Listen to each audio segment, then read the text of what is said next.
Hello and welcome to Confidently Wrong, a show by regular dudes talking with confidence about content we have no right to speak about with any kind of authority but do it anyway.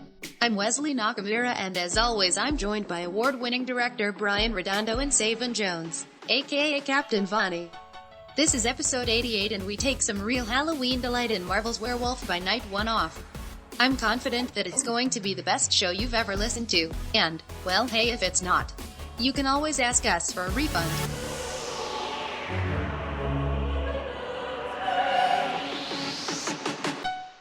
Incredible! Hello, gentlemen. As you could tell, my voice still not back yet, because peek behind the curtain, we're recording this on the same day as the last episode, so my voice still didn't come back. But it's cool. We're going to talk in this episode about Werewolf by Night, a Marvel special that showed up on Disney Plus. Like, kind of honestly, just kind of out of the blue. It just showed up on my screen one day, so I had to check it out.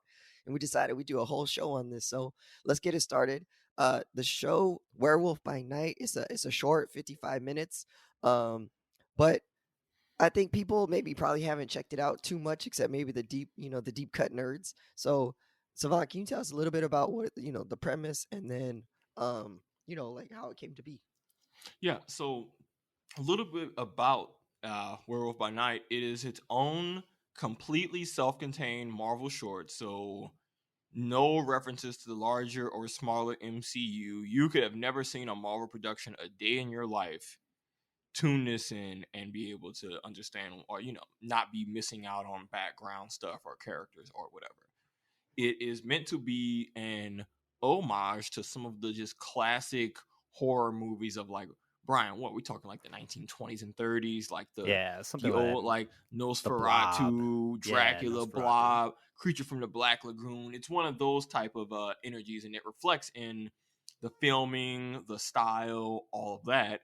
And we don't want to give too many spoilers, but the premise, in which I'm sure you kind of hear in the title of the thing, Werewolf by Night, is about a group of, I'm going to keep it as vague as possible in case you want to watch it.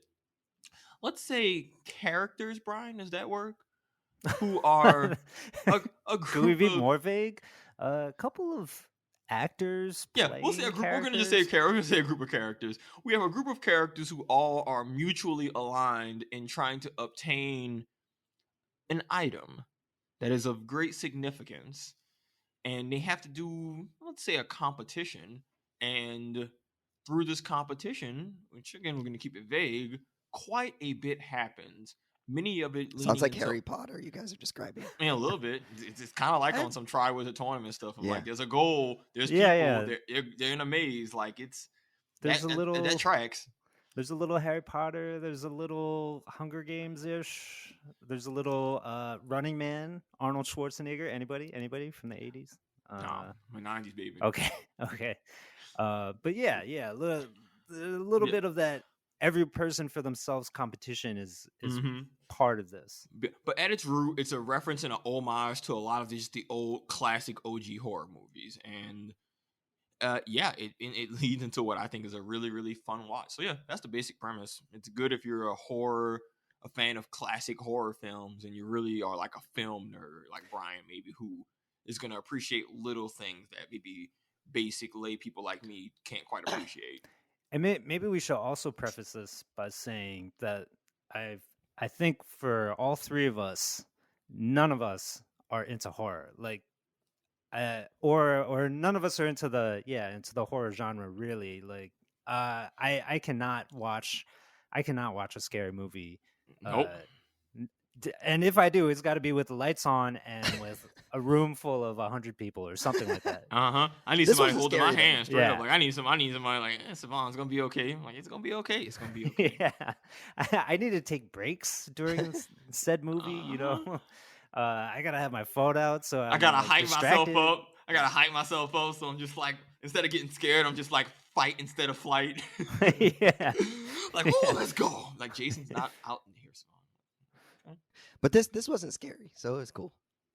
Yeah, it's not scary. It's horror, and it stays true to its roots, but it's not just something that's going to have you scared, which is a good distinction because, I'm the same guy who got tricked into seeing a horror movie when I was, a teenager, and I ditched my friends to go see a Tyler Perry movie alone instead because I'm like, nah, I wasn't gonna. Daddy's Little Girls with Idris Elba, great movie. So this kind of seems mostly like a passion project. It's MCU just saying like, hey, go do what you want to do. You got 55 minutes. You got a certain budget. Like, go do it. How did you feel by the end of this? Mostly self-contained. I mean, these characters could end up in the MCU at some point, but for the most part, it just kind of feels like it's a self-contained story. How do you think it went? Savon, lead us off. Overall, I enjoyed it because I went in with no real expectations, and I say this as someone who doesn't like horror, so really I kind of went in with like we'll see what this is, but knowing that it's horror, I expected it to miss more than it would hit with me, and it ended up just being a really fun. It was very creative. Like you could tell the people who made this had a lot of fun making it and really are passionate about the genre. And so again, as someone who's not deep into the genre, they probably had old school references that went right over my head. I could still tell this was made with a great amount of care, and I appreciated that. Like, the big elephant in the room we haven't said yet is that this entire feature is in black and white. I'm not someone who's a fan of black and white at all, but the black and white, the grainy, what was it? They kind of had that grainy, like they were using the old school actual film with the clicks and pops, right? They had fake cigarette burns in the top right corner every so often. And so anybody that's seen Fight Club knows, like, oh yeah, the cigarette burn, that's a sign that you're supposed to change the reel of the film and whatever. Yeah, see, like, I don't know what that means at all. Yeah, no color outside the bloodstone. Right. Which is really, really fun. So, I enjoyed it mainly because it's not like, oh, this blew me away or changed my life, but it's really nice to see something, even if you're not the target audience, and say, this looks like it was made with a lot of quality and care. I really appreciate that. And that production value and investment and just this project was like, yeah, it's fun to watch. Like, I don't know if I'm going to watch this again or watch it every year or anything, but I watched it and I walked away feeling like, cool. Marvel should do more little one-offs like this to just let people just kind of flex their creative muscles. I forgot to say this at the top of the episode, but literally, guys, to bring you this show, Brian made us wake up before the fucking sun came up today.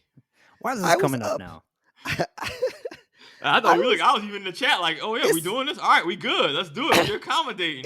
It's a Saturday. I had to set my alarm at 6:45 to accommodate this man's schedule today. So that's what we're doing here to bring you this good content. Like, and I'm 6:45.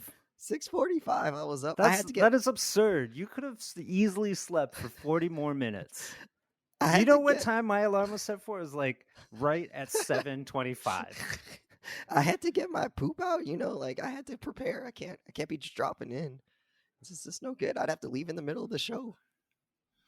All right, anyways. So why are you bringing this up? Come on. I just wanted people to know how dedicated we are. He had to dunk on you real quick. Like, I thought, in the chat, I was like, all right, I was like, y'all sure we doing this? Like, all right, cool. I'm not complaining, but I want to make sure we all good because you agreed when I asked. That does not give you a right to complain after the fact. He's right. You could have just said no, and I would have been complaining. Like, all right, cool. I'm just observing. That's all. I'm just making note to the people. I don't know. As a neutral arbiter, I'm just like, I don't know, Brian. You kind of hit him with the okie doke. Brian's traveling. He's doing stuff too. He's trying to go visit family or do. It's fair, and that's why we're accommodating. I'm just saying, we love Brian, so we wanted to make the audience can be the deciders of who's in the right. Or we'll let them be the deciders. Tell us who is confidently wrong here, and it's definitely Wes. I'm just trying to blow up spots and stir the pot. So let's get back to the movie, right? So stir some tea, dog. One of the elements that obviously like is part of what Savon was talking about is that like black and white feel. It's old looking, right? And for me, I really thought that worked. It didn't feel like they did it like digitally or in post. It really felt like they started from the beginning with like how they did the lighting, how they did everything was very much like with the limitations that would have existed in early cinema, like King Kong and that era. So I thought it was good. It didn't feel cheap. It really felt like, hey, we're going to do an homage and we're going to do it the right way and do it how it felt like. So I thought that was really cool. Like that high contrast, low detail kind of look. I think they pulled it off successfully. So did that land for you, Brian? I mean, you probably have more to add in terms of like what was going on behind the camera or like in the production of it. So tell us about that, Brian. Yeah, I think the black and white aesthetic, right, is obviously a throwback to the movies that Savon mentioned, right? All those old school monster movies. And so I think from that perspective, it really does add a nice texture to this particular story, which Werewolf by Night is for sure a monster movie in and of itself. So I think the black and white, it brings you back into that mindset of, okay, you're watching this thing, you kind of know, maybe even at a subconscious level, about what you're going to get into.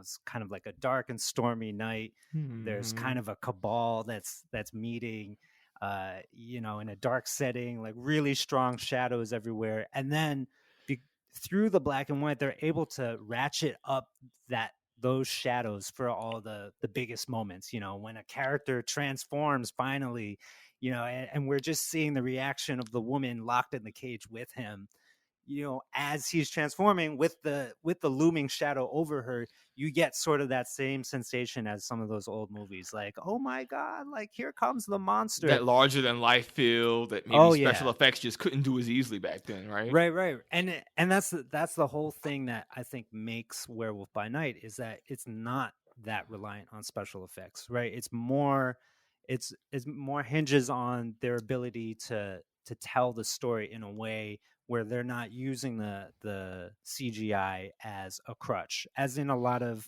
other MCU vehicles, which I think makes this thing so different and kind of special in that way. But that's not to say that there isn't special effects, right? Like there's at least one thing that we know for certain is like, there are a couple of like really impressive monsters in this. And so I think the black and white helps in that regard too.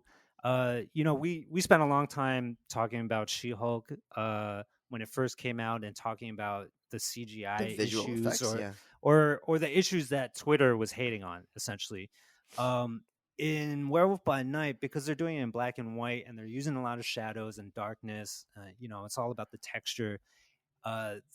Any limitations in the CGI, especially for this, for what's ultimately a TV show, you don't see too much of it in one of the main monsters. And then the other one is pure practical monster, right? And so and the design is also a little bit of a throwback for Werewolf by Night. But I think, again, the black and white, it's covering up the things that might take you out of the story, right? You're not really focusing in on, well, it doesn't actually look like the monster's hand is right on the human being, or the color of that monster is like really hokey and doesn't fit in the world. Like, you don't pay attention to any of that, so you're just focusing in on the story. And so I think in that regard, it really helps. It really helps set the tone and kind of conceal any sort of limitations, and keeps you focused on the story. Yep. So, fun fact, I was just, while you were doing that, I was doing a little follow up on the production of the show. You'll love this. It turns out our friend, who we thought maybe when they appear is a lot more CGI, turns out there was a little CGI. Practical? No, there was some CGI elements were used for that character, the one we're all thinking of. Yeah. But a lot of it was someone in a practical suit, and they had an animatronic on-set reference. Like, there was some CGI, but apparently the bulk of that character was actually, like it says, the character was realized through a combination of actor Kerry Jones in a practical suit, animatronics, and practical and CGI effects. And then a special effects company created a life-size animatronic as an on-site reference. And then all the other stuff, guy obviously, that you just referenced is the Wookiee from Boba Fett. Oh, well, that makes perfect. Oh, the actor? Really? Oh, that makes perfect sense. Oh, so he's just that giant dude who. Okay, that makes even more sense, right? Yeah. So so no that's wonder he really has cool. so much heart. Yeah. So actually, it kind of shows the body, because the body language acting with that character was incredibly well done. And now knowing that a lot of it was very practical, not just in a computer, obviously to clean it up and stuff, but knowing that, kind of like, that's dope. But yeah, I like that. And then apparently a bunch of the other stuff, including the testicular werewolf, is super, super practical. So Yeah, I did get the feeling like it did remind me of Star Wars a little bit, like especially the newer Star Wars stuff, where you know that they have gone back to practical for a lot of hmm the non-human aliens. and then CGI Um, tighten it up and added yeah, little yeah, yeah, details. it definitely had that feel. It works. That character worked. That character worked great on screen, actually, that character is probably the only Marvel reference I caught because I recognized them. Yeah, same. But beyond that, like even then, that's a pretty hokey looking character in the comics, and the way Yeah, they made that look on screen really worked. Like yeah, I was way more impressed. I was like, "Are you in that character?" I'm like, "Oh, this looks really well." Just intentionally put together. Even well, I guess that's maybe a spoiler, but even at the end when we get to see him in a different light, I was like, oh, this still holds up pretty well. Yeah. So we haven't talked as much about like the actual show because I mean, partly because we're trying not to spoil it. But did you have any favorite moments that you could talk about without giving away too much? Savon, what was your favorite moment?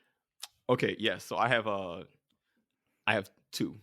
One is anytime you can just get a group of multicultural characters of a similar profession from all over the world in a room, those are always just you know what I'm talking about? Like, Yeah. oh yeah. I It's love, kind of like Castlevania a little bit. yeah, you've seen the Castlevania show, right? I've seen The episodes, animated series. not the It's whole thing, but we've talked about it on the yeah, show a little but bit. in the same way, like in the show, Dracula has this court of just vampires from all over the world. So you got Japanese vampires and Indian vampires and Viking vampires. Anytime you do some type of just, hey, we got this theme of job or person, and we're just gonna have people from all over the world here. I love it. So you had the blade looking dude with the fire lining. You had that big bearded, what was he, Scottish? Scottish, yeah, That big Scottish with an dude who was axe. just a unit. Then you had who was that big, tall, androgynous looking him? I'm gonna say she was Icelandic. You know what I'm talking Maybe I about don't know, though? but she's wearing all white. David Bowie. Yeah. She kind of. Yeah, I'm like, why just do you look David like a Bowie. glam? You look like a glam rock star type vibe. Stretched And then out just David Bowie. Yeah, I was just like, yo, I don't know what this is. I thought they were like, didn't know that they were human at first. Like, what are you? But it was so dope because I just love those types of. So all of that like just made me appreciate the character, costume design, and just making everyone look unique. And then a little thing that stood out, not a little thing, a big thing. I knew that they were leaning into the camp a little bit for this movie, and it wasn't supposed to be hard horror and maybe super serious. I was not prepared for how violent it would be. And there was some like actual, especially for something on Disney Plus, there's some brutal moments in it. And the brutality is what made me really appreciate the decision to go black and white. It made all of the visceral, bloody moments just feel more real. I don't know what it is about, like, instead of having red blood on screen, it just looking like black ink. I don't know, something about that just worked. But it sold me on the brutality, and it let them do some really vicious stuff that had it been in color, I think would have felt gratuitous. And the black and white does a good Quentin job Tarantino, of. we're looking at you. Yeah, I mean, I don't get it twisted. I love a good violent Quentin Tarantino, but there's something about but this was like the farther end of the spectrum of Quentin Tarantino wants the blood to be everywhere and visceral and there to the point where it's over the top. And then this Right. one goes the opposite direction of no, we're gonna have lots of blood, but you're not gonna see it for blood. You're gonna just see it as black and splatters, and it works, but not in the same way. But I don't know. It was just it. It's not often as someone who doesn't like black and white, just movies in general. I never would have thought, oh, the violence would have not has sold or landed as well for me had I seen this in full color. My favorite moment is where like the medium got used like to its fullest, right? So they went with this like old school look. It's like high contrast, dark shadows, and kind of like what Brian was saying earlier. And one of the characters like sort of like pulls a Houdini and like disappears, and then sort of like comes out of the darkness almost, and like their eyes like start glowing like right before you see them, and then they just go ape like and like start crushing everybody. So like I thought that was really cool and something that might not have worked as well if it was in color or like more sharp sort of image. But because they sort of went with this like crushed blacks and like very low contrast or like high contrast look, it really ended up like working pretty well. So that was my favorite, where it was like, oh, there's a technical aspect to this, but also just like it worked like thematically, and like it was kind of a cool moment of like, oh damn, and then like he starts going crazy, and so that was my favorite moment. They make your brain fill in a lot of the blanks for some of the really violent scenes or really like movement heavy scenes because you know what's happening. But to your point, Wes, the shadows and darkness and deep and contrast makes you not see just enough to where you know what's happening, but your brain is kind of filling in the blanks. And I think that works better than you just seeing every tiny detail of every slash mark. Like, okay, I'd rather see, it's almost better to see a slash where you just see a splatter in the air instead of a slash where you see every tear and cut on the person's flesh in detail.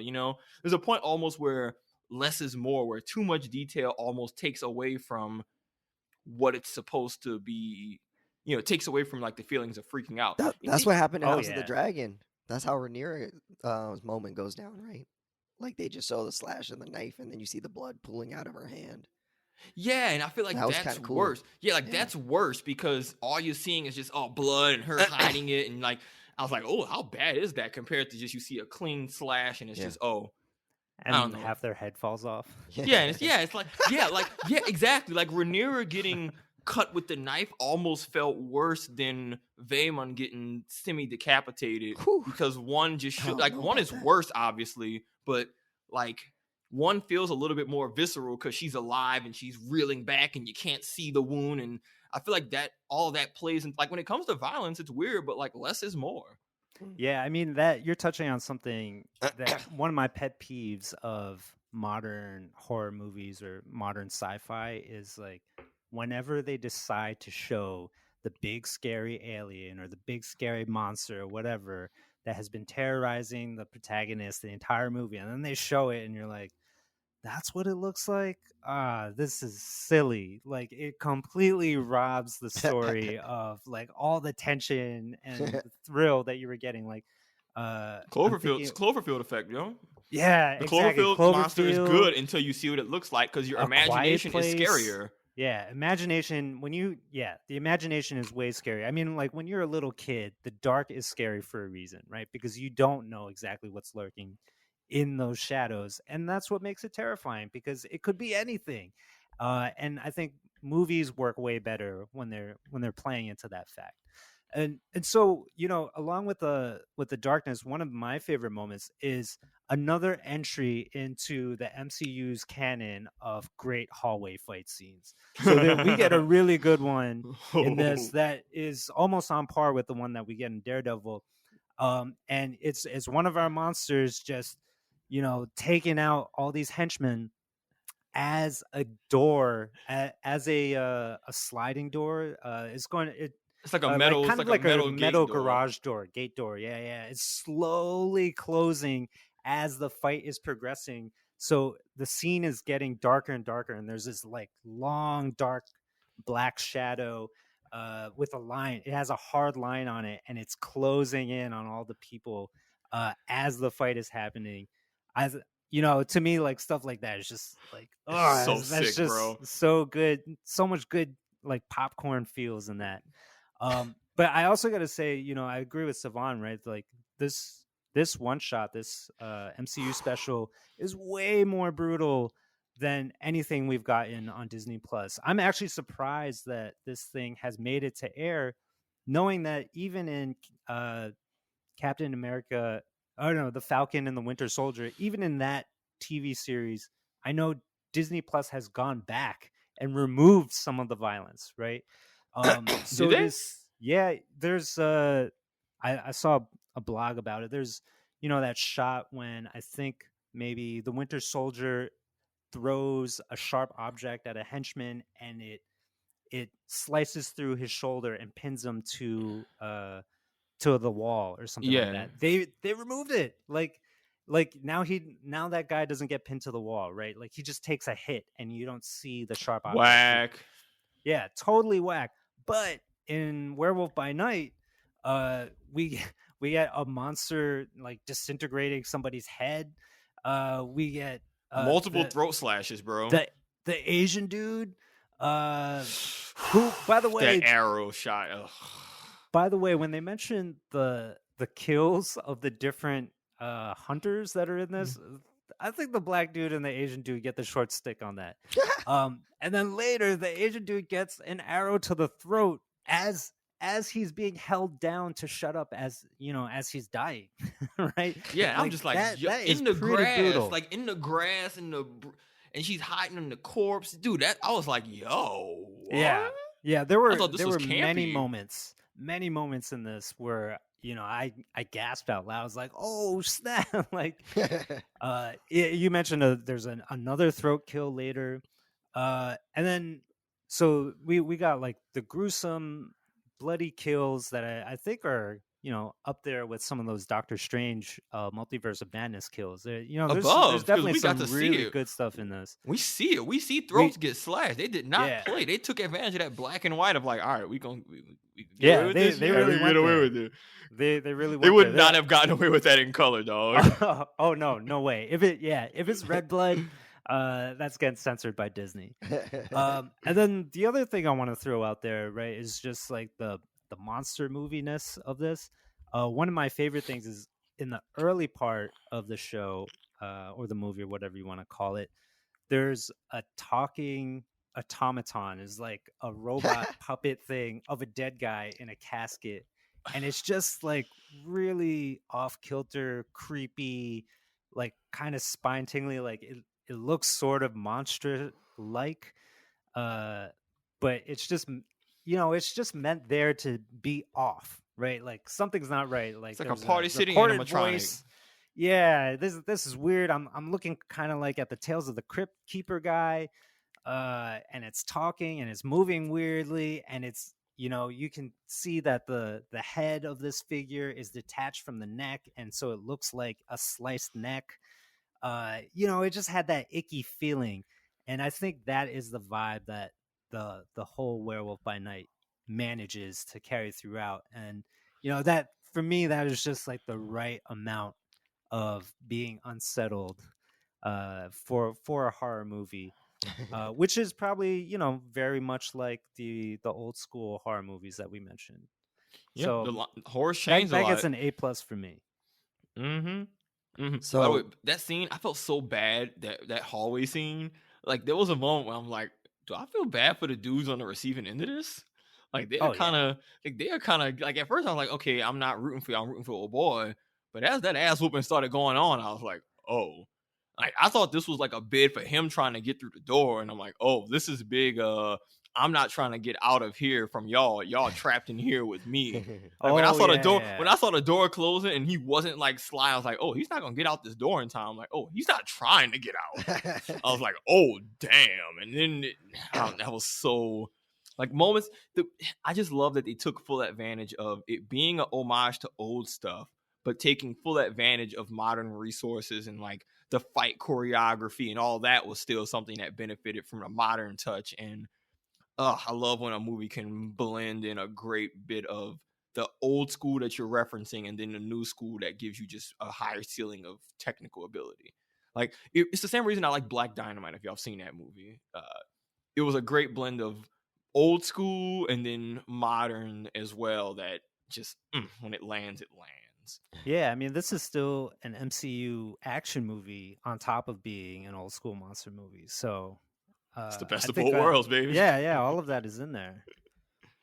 Dope. So let's wrap this up then, because I think most probably listeners haven't seen it yet. So I think the good question is like, would you recommend this to everybody, anybody, only certain people? Who's the person who would enjoy this the most, and who should definitely not watch it?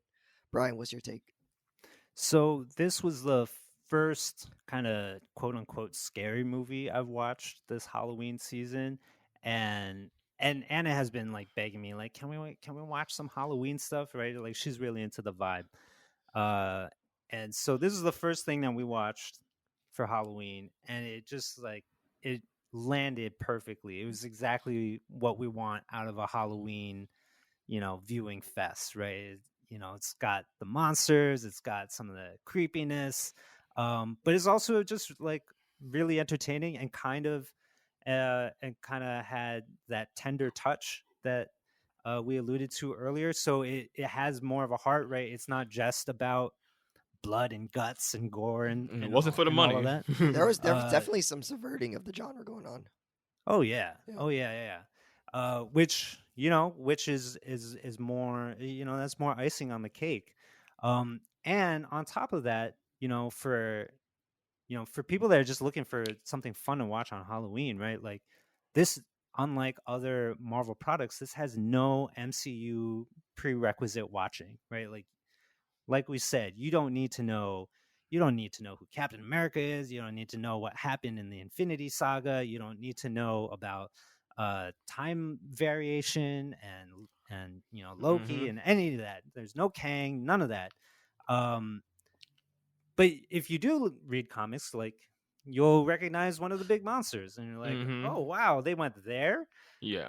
And you'll recognize the namesake for the stone. Like the Bloodstone dude is a character, but like it means nothing for the sake of you watching it in the plot. Yeah. Like, it's just like a really enjoyable hour where you get some of the thrills, some of the shocks, some of the fun, some of the heart. And then it's over. You kind of like wipe your hands with it and it's like, oh yeah, that was worth my time. So I think anybody looking for something fun to watch on Halloween, Werewolf by Night is a great choice. Savon, who do you think should watch this show? I'm kind of in a similar boat because I said, again, I'm not a horror fan. So it's like selling me on anything horror related is always a pretty tough sell. And so coming from like a not horror fan, it's just well made. So if you're into if you're a film buff or a film nerd, especially old school film, I recommend this for you, whoever those film nerd friends are. If you're into just the Halloween aesthetic as a whole and you just like these types of movies and you're someone who likes to watch Hocus Pocus and Halloween movies, I feel like for those people, this could be like we watch this once a year thing. It's 55 minutes. The plot isn't the most important thing. It's more about just vibe and adventure, and it's a fun watch. So I think this could be for most people. You just gotta, but I feel like this is gonna slot into, seasonal viewing. But I think anybody could watch and enjoy this. You just need to make sure you're watching it during and around Halloween. So if you're someone who's not into Halloween, I'm saying, like, if you're not into Halloween stuff in general, then I don't really know what this will tickle for you. But I think most people I think enjoy Halloween and fall type stuff. This is just this is another one to add to the catalog of just movies we watch once a year because it's that time of year. See, the same way I watch like Scooby-Doo on Zombie Island once a year. It's like I'm not about to sit and watch this on like a June afternoon. But if it's that time of year and I'm at home and I got some warm cider and I'm trying to just put on a movie because it's that time of year, this is a great movie to add to that list of things that you can watch with your friends or special someone. Yeah, I don't know. I mean, I think the audience for me is much smaller. I think it's like, if you're a deep cut, like old school, like Marvel Comics nerd, like Miles, or maybe even like, Savon, and you recognize that monster. I was recognize sort of one character, but not really well known. Like maybe just because like it's a nice like Easter egg or like whatever, like a shout out to the comic book readers. But like I can't see people really sitting down and watching this around Halloween time, like over other movies that are Halloween favorites. Like you said, like like Halloween, Jason, like Freddy Krueger, or well, tradition's got to start somewhere, player. Those movies didn't come out and just immediately be the horror standard. It's or even like on the silly end, like Hocus Pocus, or like movies like that, that people love to watch around Halloween time, or Charlie Brown, stuff like that. I mean, this sort of fits into like a weird category, but like it's in the middle of those things. It is, yeah, but I don't know if it's gonna have like as much appeal as those other ones do. I don't know. I couldn't imagine getting my friends together and be like, hey, we're gonna have a party and we'll just have this playing on the background. Like maybe, but I feel like people would rather be like, nah, let's watch Hocus Pocus, that shit's funny. Or like they'd be like, let's watch Freddy Krueger, I want to be like scared, Like this is sort of not either one of those things. That's I think there's space to watch multiple movies. I could totally imagine this playing at like a bar or something during a Halloween party. Yeah, maybe because you could just watch part of it. Yeah, like that's true, I guess. But like you wouldn't be following the story. You'd be like just like glancing up and be like, oh, look, it's like a Halloween, old school movie or whatever. Yeah. But then you could just play original monster movies, right, instead of this one. Yeah, that would be kind of cool. Yeah, but we just talked about how there's valid reasons of why this is a good watch. Yeah, like this is one of those. Okay, like, how do I put this? Even if it's something that doesn't immediately appeal to people, like, because it didn't immediately appeal to me, Yeah, but I watched it and it turns out, oh wait, all that aside of just beyond being a Halloween production, it's good. Like, it's not like it's crappy or it's relying on some kind of name recognition or it's like a blatant cash grab, which I think is kind of more other horror movies are a lot more guilty of that. Like, they're pumping out Halloween movies like COD games, you know? But so I don't know. I think this is I don't know how this will land with the larger, I guess, like just viewing world, but I heard that the Werewolf by Night had good viewership.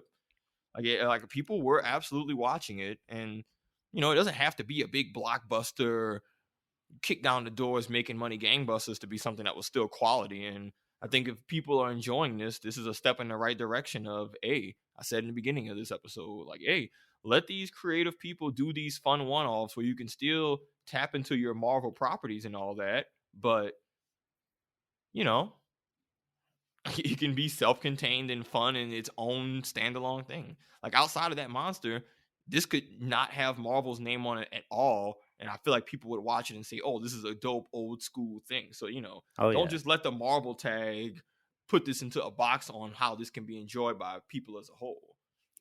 And I also want to mention that the cast is really good in this, right? Like, it stars what's his name, Gael Garcia Bernal, and he's definitely fame. What's that? Station 11 fame. Yeah, from Station 11. I mean, I think he plays. Does he play Che Guevara in Motorcycle Diaries? I can't remember if that's the same Latin American actor. But he's been around, and he's definitely has a lot of charm and charisma on screen that I think is definitely an easy appeal. And then you got Laura Donnelly, who's another one of the other characters competing, and she's the star of The Nevers. She's also somebody I think who's very strong. And then her stepmom in the film, she was great. Oh my god, this woman is the perfect monster movie casting. Just like over the top, like outrageous, like scary old woman kind of vibe. Very capable, or you're very scared of what she's capable of.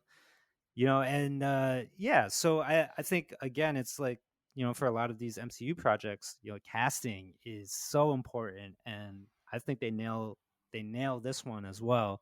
And so I think because of that, this vehicle can have a little bit more appeal than it might otherwise have, right? Like, it's in some ways it's less throwaway because of just how well made it is. That's fair. All right, well, everybody listening, tell us what you think about Werewolf by Night once you see it, if you have seen it already.